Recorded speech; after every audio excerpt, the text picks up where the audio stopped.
কি নিয়ে আমার মাওলার কবরে রওনা করলাম।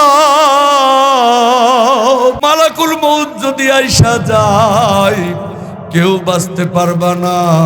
আজ না হয় কাল যাইতেই হবে, যাইতেই হবে। আল্লাহু আকবার। 70 জন প্যাসেঞ্জার নিয়ে হায়দ্রাবাদ থেকে একটা বাস রওনা করছে। বাস্তব ঘটনাটা তোমাদের কাছে বলি। 70 জন প্যাসেঞ্জার নিয়ে রওনা করছে, সব অফিসার। একজন সামনে থেকে এইভাবে হাত মারলো, তার মানে ড্রাইভার আপনি গাড়ি থামান, আমিও যাব। ড্রাইভার গাড়ির হার্ট ব্রেক করলো। হার্ট ব্রেক কইরা ড্রাইভার যখন গাড়ি থামাইছে, প্যাসেঞ্জারেরা ডাক দিয়া কয়, ও ড্রাইভার, কেন তুমি গাড়ি থামাইলা?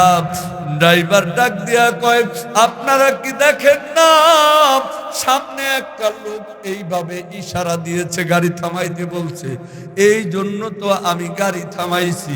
প্যাসেঞ্জারেরা নজর করে ডাক দিয়া কয়, ও ড্রাইভার, তুমি কি পাগল হইলা নাকি? আমরা তো গাড়ির সামনে কোনো লোক দেখি না। ড্রাইভার ডাক দিয়া কয়, ও প্যাসেঞ্জারেরা রে, আমি তো লোকটারে গেটের মধ্যে উঠতে দেখলাম। প্যাসেঞ্জাররা কয়, না না না, আমরা তো গেটের মধ্যে কোনো লোক দেখি না। ড্রাইভার ডাক দিয়া কয়, প্যাসেঞ্জারেরা তোমরা কি বলো? লোকটাই কেন ইঞ্জিন কভারের মধ্যে বসছে?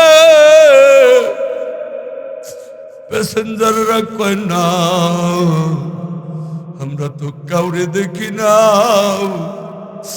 এইবার ড্রাইভার ভয় পাইয়া গেছে।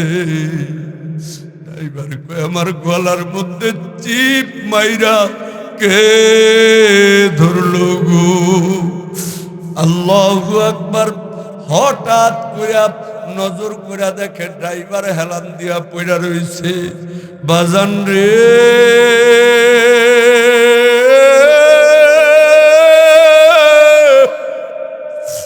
কে রাস্তায় দাঁড়াইয়া হাত ইশারা করলো? কে গেটের মধ্যে দাঁড়াইলো? কে ইঞ্জিন কভারে বসলো? আর কেউ না রে, মালাকুল মউত, মালাকুল মউত। যাইতেই হবে রে, হিসাব নিকাশ কইরা তারপরে যাইও। কেউ আজ কেউ কাল, যাইতেই হবে। আজ না হয় কাল তুমি যাইবা কবরে। যাওয়ার সময় দেখে বেঁচে গো, তোমার সবই রইল পরে। যাওয়ার সময় দেখে বেঁচে গো, ঠিক কিনা? আজ না হয় কাল তুমি যাইবা কবরে। যাওয়ার সময় দেখবে যে গো, তোমার সবই রইল পরে। যাওয়ার সময় দেখবে যে গো, দাদা গেল, নানা গেল, কেউ এলো না ফিরে। সবাইকে যাইতে হবে গো ভাইজান অন্ধকার কবরে। সবাইকে যাইতে হবে গো। ঘর করলা, বাড়ি করলাম, ঘর করলা, বাড়ি করলাম, চলো গাড়ি করে। হঠাৎ আজরাইল সামনে খাড়া গো, চলো অন্ধকার কবরে। হঠাৎ আজরাইল সামনে খাড়া গো। ও বাজার, ওই কবরের হিসাব নিকাশ করে তারপরে মাওলার কবরে যাইও। আল্লাহর নবী বলেন, আল মুসলিমু আলাল মুসলিমু হারাম দামুহু ওয়া মালুহু ওয়া ইরদুহু। এক মুসলমান আরেক মুসলমানের রক্ত, দামুহু রক্ত, ওয়া মালুহু সম্পদ, ওয়া ইরদুহু ইজ্জত, এই তিনটা নষ্ট করা হারাম। এক মুসলমান আরেক মুসলমানের রক্ত, সম্পদ, ইজ্জত, এই তিনটা নষ্ট করা কি হারাম। আল্লাহর জান্নাতে যাইবা, আল্লাহ রাব্বুল আলামিনের ইবাদতের মধ্যে অল্প একটু কমতি আছে, আমার মাওলা চাইলে তোমারে আমারে মাফ করে দিতে পারে। কিন্তু আরেকজনের ক্ষেতে লাইল কাটতে লাইছো, আরেকজনের ক্ষেত জবরদখল করে নিছো গা, আরেকজন তোমার কাছে 50 টাকা পাও না, আরেকজনের হক তুমি মারছো। এই বান্দার হক যারা নষ্ট করবে, আল্লাহ রাব্বুল আলামিন তাদেরকে কোনোদিন মাফ করবে না, বরং আল্লাহর কাঠগড়ায় তাকে দাঁড়াতে হবে। এই জন্য আল্লাহ ওনার বন্ধু মুহাম্মদ সাল্লাল্লাহু আলাইহি সাল্লামকে লক্ষ্য করে বলেন, আমার ইজ্জত জালালের বুজুর্গির কসম, সমস্ত কিছুর অনিষ্ট থেকে আমি আল্লাহই তোমার হেফাজত করব। খবরদার খবরদার, এক মুসলমান আরেক মুসলমানের কোনোভাবে এই তিনটা জিনিসের নষ্ট করা যাবে না। 1 নাম্বার দামুহু, 2 নাম্বার মালুহু, 3 নাম্বার ইরদুহু। দামুহু মানে হচ্ছে রক্ত, ও মালুহু মানে হচ্ছে সম্পদ, ও ইরদুহু মানে হচ্ছে ইজ্জত। এই 3 জিনিস এক মুসলমান আরেক মুসলমানের নষ্ট করবে হারাম। অথচ বান্দার হক, এই ব্যাপারে আল্লাহু আকবার, বুখারীতে হাদিস আসছে, সাহাবী আল্লাহর রাসূল সাল্লাল্লাহু আলাইহি সাল্লামের কাছে গিয়ে বলতেছে যে আমারে হুজুর আপনার কাছে একটা কেসাস পাওনা, আপনি আমারে একদিন একটা বাড়ি মারছিলেন, আমি আপনার পিঠে একটা বাড়ি মারতে চাই। আল্লাহর রাসূলকে গিয়া একজন বলতেছে যে হুজুর আপনার পিঠের মধ্যে আমি একটা বাড়ি মারতে চাই। উমরে ফারুক রাদিয়াল্লাহু তাআলা তরবারিটা নিয়ে দাঁড়ায় গেছে। আল্লাহর নবী উমরকে বললেন, উমর তুমি থামো, তাকে আমার কাছে আসতে দাও। সাহাবী আমার নবীজির কাছে আসতেছে, আয়েশা বলল, ও হুজুর আমি আপনার পিঠের মধ্যে একটা বাড়ি মারতে চাই। নবীজি আমার ডাক দিয়ে বললেন, তুমি এই দুনিয়ার মধ্যেই আমার পিঠে বাড়ি দিয়া দাও, কিন্তু কিয়ামতের দিন আল্লাহর দরবারে নালিশ করিও না, কারণ বান্দার হক বড় কঠিন। তুমি যদি আমাকে মাফ না করো তাহলে আল্লাহও মাফ করবে না। সাহাবী ডাক দিয়ে বলে, ও আল্লাহর নবীজি, আপনি যখন আমার পিঠের মধ্যে বাড়ি মারছিলেন তখন আমার গায়ের মধ্যে কোনো জামা ছিল না, আপনার পিঠের মধ্যে তো আমি বাড়ি দেব, আমি খালি পিঠের মধ্যে বাড়ি দেব, আপনার পরনে তো জামা পরানি, জামা উপরে উঠান। নবীজির জামা উপরে উঠাইতেছে আর পিছন দিক দিয়া লাঠি নিয়ে দাঁড়াইয়া আছে। নবীজি যখন জামা একটু একটু করে উপরের দিকে উঠায়, সাহাবী পিছন দিক থেকে লক্ষ্য করে দেখে কখন ওইটুক উঠাবে। নবীজির জামা উঠাইতে উঠাইতে কাঁধ পর্যন্ত উঠাইয়া ফেলাইছে। কাঁধ পর্যন্ত যখন উঠাইছে, আমার নবীজির কাঁধের মধ্যে মোহরের নবুয়ত আছে, এটা চমকাইয়া গেছে। বলেন সুবহানাল্লাহ। সাহাবী পিছন দিক থেকে আমার নবীজিকে জড়াইয়া ধরছে, আমার নবীজিকে জড়াইয়া ধরে ওই মোহরের নবুয়তের মধ্যে চুমা লাগাইয়া দিছে। আর সাহাবী চোখের পানি ছেড়ে দিয়ে ডাক দিয়ে বলে, আল্লাহর নবী গো, কে আপনাকে বাড়ি মানে? আপনাকে বাড়ি দেওয়ার মতো এত সাহস আমার নাই। আমি তো শুধু উসিলা তালাশ করতেছিলাম। আমি জানি পিঠের মধ্যে ঘাড়ের দিক দিয়া আপনার মোহরের নবুয়ত আছে, আমি তো মোহরের নবুয়তের মধ্যে চুমা লাগাইয়া দিছি। ও নবীজি, আপনার উপর আমার কোনো হক নাই, আমার মা বাবা আমি সহ আপনার উপর কুরবান। নবী গো, কিয়ামতের দিন আল্লাহ যদি আমারে ডাক দিয়া জিজ্ঞাসা করে কি নিয়ে আসছো, আমি আমার মাওলাকে ডাক দিয়ে বলবো, আল্লাহ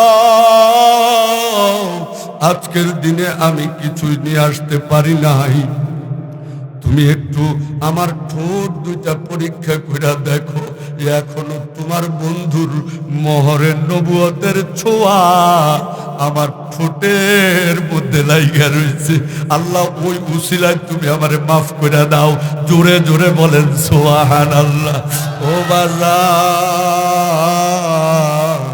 ঠিক তদ্রুপভাবে সন্তান যদি মায়ের সাথে অন্যায় করে আর মা যদি সন্তানের ব্যাপারে বলে, মা যদি সন্তানকে মাফ না করে, তাহলে আল্লাহ রব্বুল আলামিন কোনোভাবে মাফ করবে না। অন্তত পক্ষে আজকের মাহফিল থেকে 2 ফোঁটা চোখের পানি নিয়ে বাড়িতে যাইতে পারো কিনা দেখো। যদি চোখ দিয়া পানি না আসে, তাহলে পানি আনানোর ভান করো, অভিনয় করো।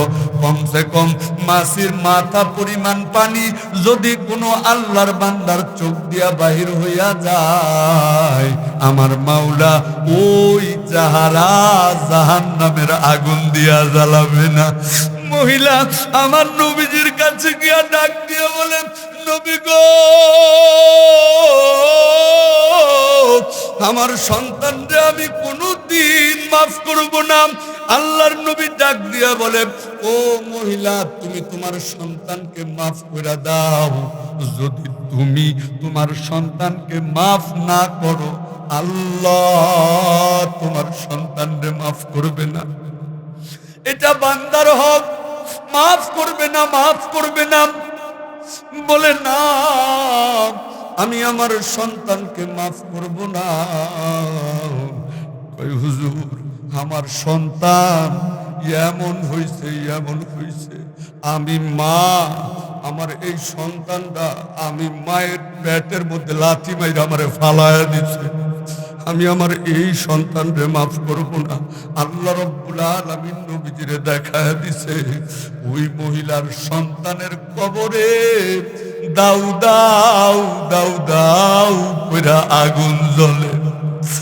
নবী আমার ডাক দিয়া কয়, ও মহিলা, তুমি যদি তোমার সন্তানরে মাফ না করো, আল্লাহ রাব্বুল আলামিন তোমার সন্তানরে মাফ করবে না। মহিলা কয়, না আমি মাফ করব না, মাফ করব না। আমার নবীজি দোয়া করলেন, আল্লাহ আমারে তুমি যা দেখাইছো ওই মহিলারে তুমি তা দেখায় দাও। আল্লাহ রাব্বুল আলামিন ওই মহিলারে দেখাইয়া দিছে, মহিলার সন্তানের কবরে দাউ দাউ করে আগুন জ্বলে।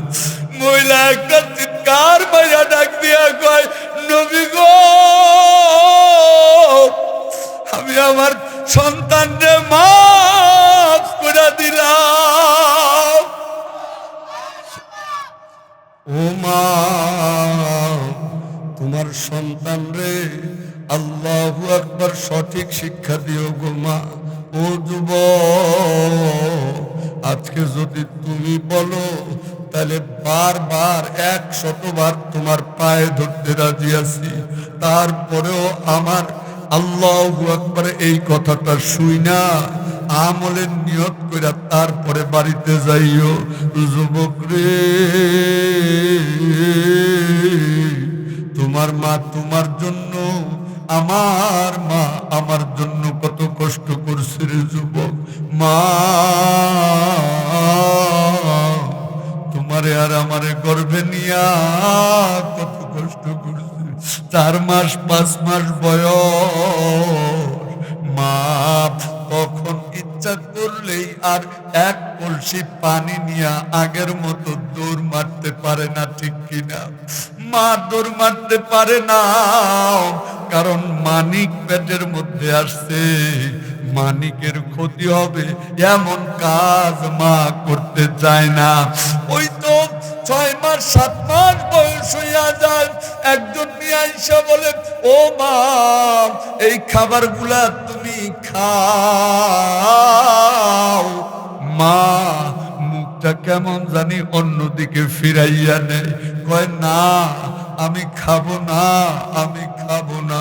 কয় কেন খাবা না? কয় আমার পেটের মধ্যে আমার সন্তান, আমার পেটের সন্তানের ক্ষতি হবে এমন খাবার আমি মার পেট দিয়া ঢুকবে না, আমি খাবো না। ওই তো 8 মাস 9 মাস বয়স যখন হইয়া যায়, মায়ের পেটটা কেমন জানি একটু বড় হইয়া যায়। এখন মা দাঁড়াইলে আর বসতে পারে না, বসলে আর দাঁড়াইতে পারে না। অনেক সময় দাঁড়ানো থেকে মায়ের বসতে হয়। মা যখন দাঁড়ানো থেকে বসবে, পেটটা তো একটু বড়, পেটের মধ্যে কেমন জানি চাপ লাগা যায়। তুমি আর আমি মায়ের গর্ভে থাইকা বাম পা দিয়া আমার কলিজার মধ্যে লাথি মারছি, বাম পা দিয়া মার কলিজার মধ্যে লাথি মারলাম।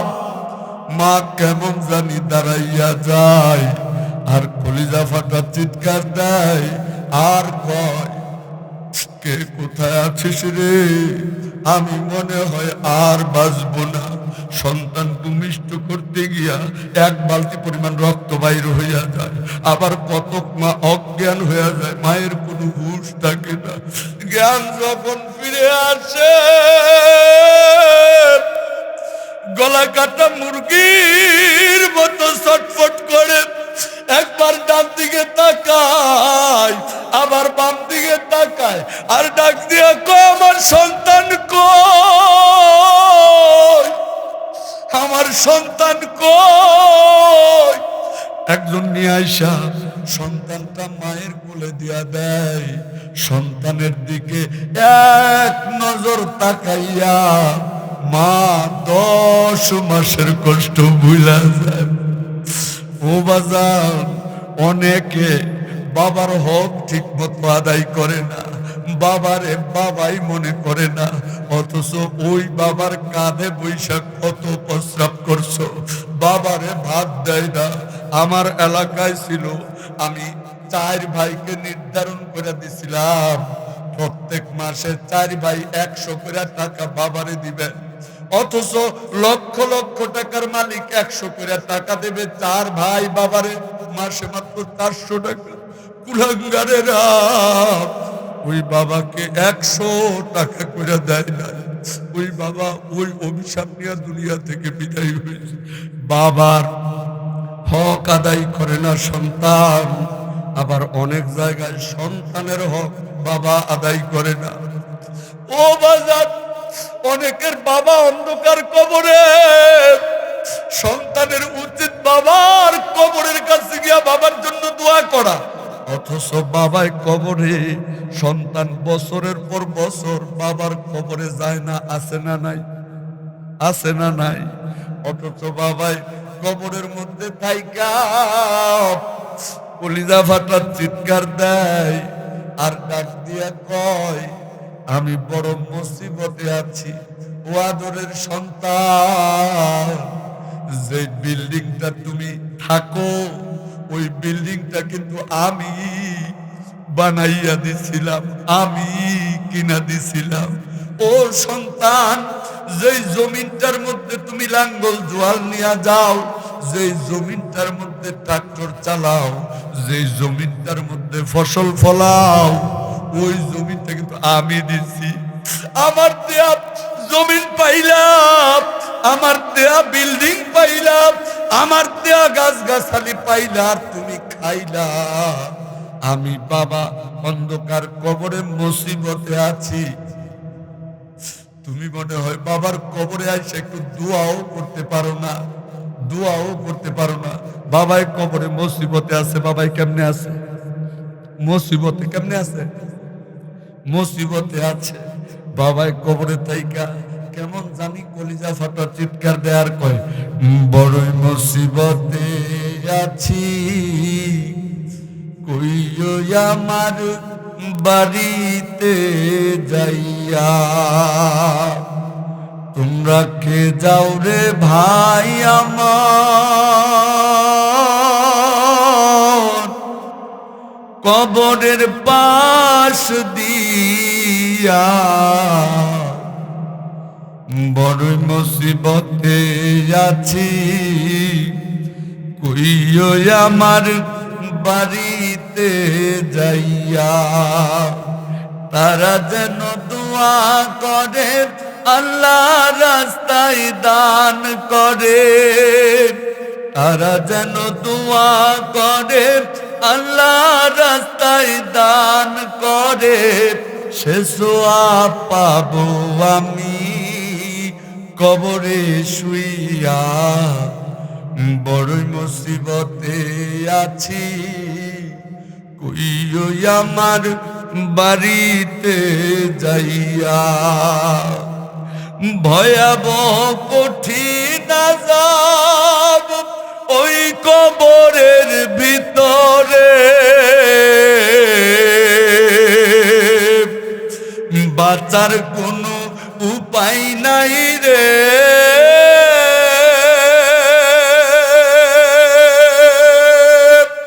শত চেষ্টা করে ভয়াবহ কঠিন আযাব ওই কবরের ভিতরে, বাঁচার কোনো উপায় নাই রে। শত চেষ্টা করে আযাবের পর আযাব চলে, দাউ দাউ আগুন জ্বলে। আযাবের পর আযাব চলে, দাউ দাউ আগুন জ্বলে। কে যাও আমার পাশ দিয়া হাসিয়া হাসিয়া, বড় মুসিবতে আছি, কইও আমার বাড়িতে যাইয়া। বিষাক্ত সাপগুলো দংশন করতে থাকে, চিৎকার দিয়ে কাঁদি, শুনে না কোন লোকে, ঠিক কিনা? বিষাক্ত সাপগুলো দংশন করতে থাকে, চিৎকার দিয়ে কাঁদি, শুনে না কোন লোকে। পিপাসায় প্রাণ যায় ছটফট করি হায়, পিপাসায় প্রাণ যায় ছটফট করি হায়। কে যাও আমার পাশ দিয়া হাসিয়া হাসিয়া, বড়ই মুসিবতে আছি, কইও আমার বাড়িতে যাইয়া। আমি আপনাদের সামনে বলছিলাম, কোনো টেনশন করা যাবে না, কোনো চিন্তা করা যাবে না, কারণ ভয় করতে হবে একমাত্র আল্লাহকে। আর যারা রব মাইনা নেবে তাদের জন্য আসমানের পাহারাদার আল্লাহর ফেরেশতা হয়ে যাবে। মনে আছে না? বুঝলা গেছেন গা? ওই যে বলছি তাতানাজ্জালু আলাইহিমুল মালাইকা, আসমানের ফেরেশতারা পাহারাদার হইয়া যাবে।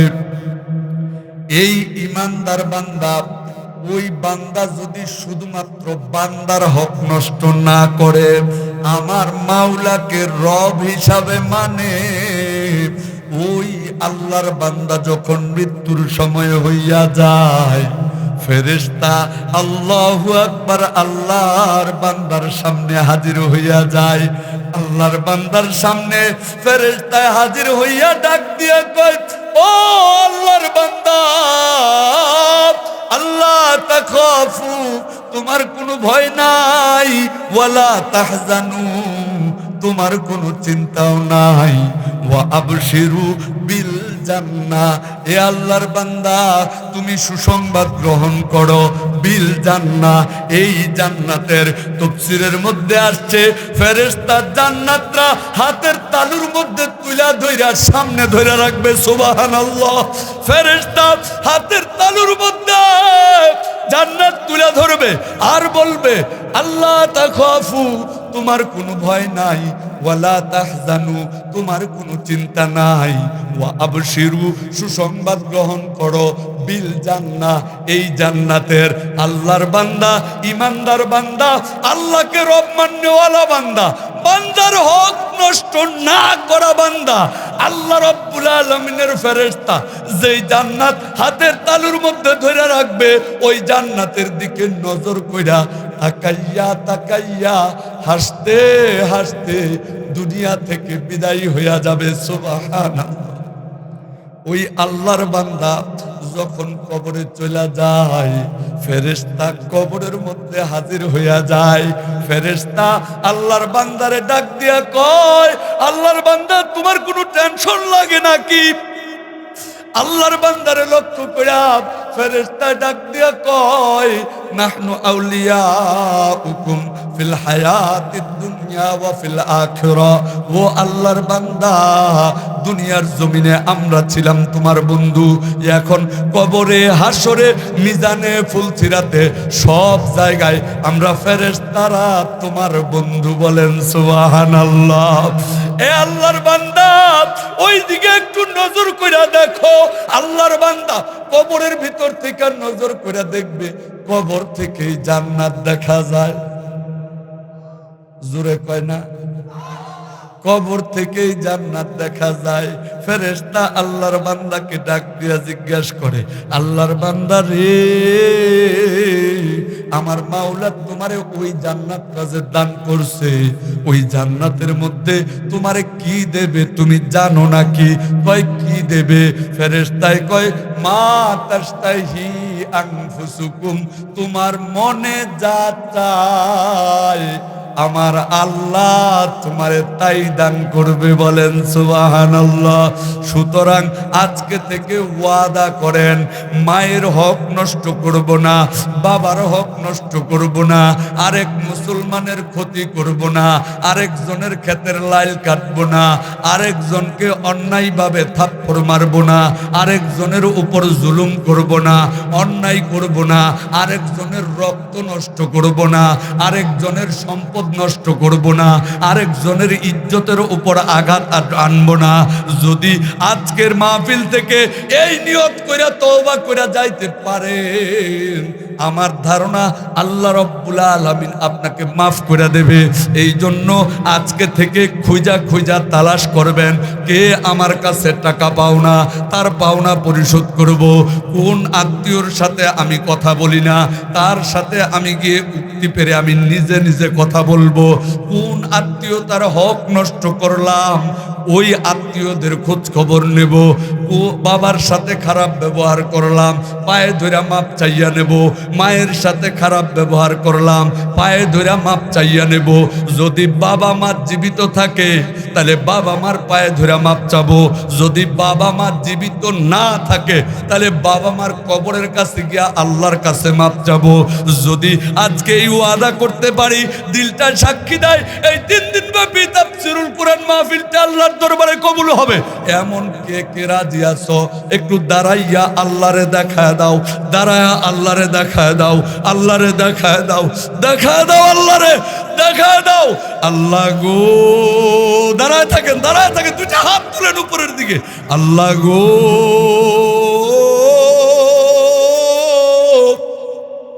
রাত্রিবেলা 12টার উপরে তোমার বান্দাগুলো উপরের দিকে হাত বাড়াইছে, তাদের কথাগুলার উপর আমলি জিন্দেগি গঠন করে জান্নাতের উপযুক্ত বানাইয়া তারপরে অন্ধকার কবরে ডাক দিও। আল্লাহ, বান্দার হক যথাযথভাবে আদায় করার তৌফিক দিও। পিতা মাতার সঠিকভাবে হক আদায় করে পিতা মাতার খেদমত করার তৌফিক দিও। অন্ধকার কবরে আল্লাহ চোখে পানি আনাইয়া তোমারে রাজি খুশি কইরা যেন যাইতে পারে তার তৌফিক দিও। বলেন আমিন।